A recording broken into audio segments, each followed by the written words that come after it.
when I said when you're reading word problems, where do the numbers come from? It's the numbers that matter. I'm not saying that the context isn't important. The context is a very important, essential part of it. That's where the problem is coming from. That's what's making it a problem. And it's also what makes the kids curious, and it's part of the motivation. So it's not that the context doesn't matter, it's that you have to find the numbers in the context. Here's two fraction items. Take a minute and then you'll tell your partner what you see is different about these two items. What's the same and what's different?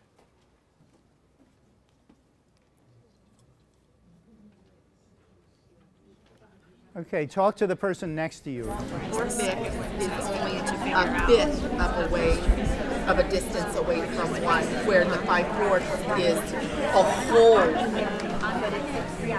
It's 1 and 1/5 distance away from the 1. Okay, let's get back together. Let's hear some of the thinking. Yeah. What did you see that's different? The first one is a little louder. The first one is having the students prove the thinking and the process, where the second one is having the students select an answer. Okay, so the first one, you have to show your thinking and prove. I see some nods. Someone else who has something different. What else did you notice? What did you notice?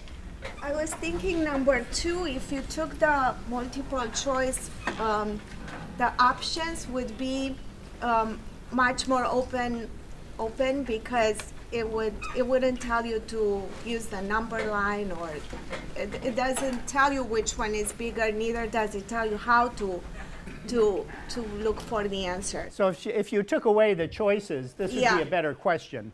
Yes. That's true. The first question is from a pool of items that the assessment consortium is looking at for building the new state test. You probably know that in a couple of years, California will have the same state test as about 20 other states. This is from an old state test.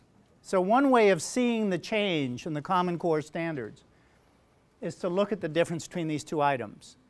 So because answer getting was what the old standards were really about, because it was built for testing, and mathematics is what the new standards are about, because when you look at the fraction standards, it says that the students have to understand unit fractions on the number line, how you partition the length from 0 to 1 into 4 equal parts. The size of each part is 1/4. That's what we say in the standards is the meaning of 1/4. There are other ways of defining the meaning, but that is the definition in the Common Core standards. That's why we're requiring them to use the number line, because we want to see if they understand that. Do they understand how fractions work on the number line? And do they understand how the number line works with fractions?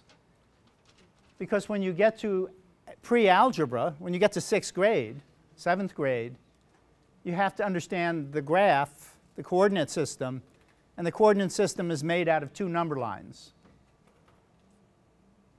And if you don't understand number on the number line, which most kids don't, by the way, it's because of the way we teach number. So this is to make sure they understand the mathematics. If you just ask them which is closer to 1, 4/5 or 5/4, and then ask them to show why, you would have a high percentage of the kids who skip the show why part.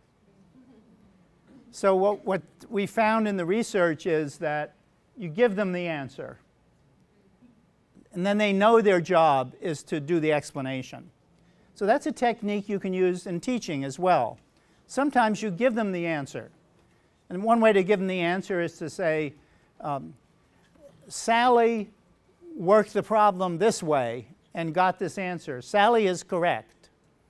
And George worked the problem this way and got the same answer.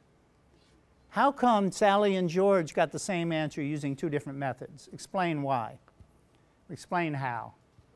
And so it's not about the answer, it's about producing an explanation. Kids don't know what explanations are, so we have to grow that.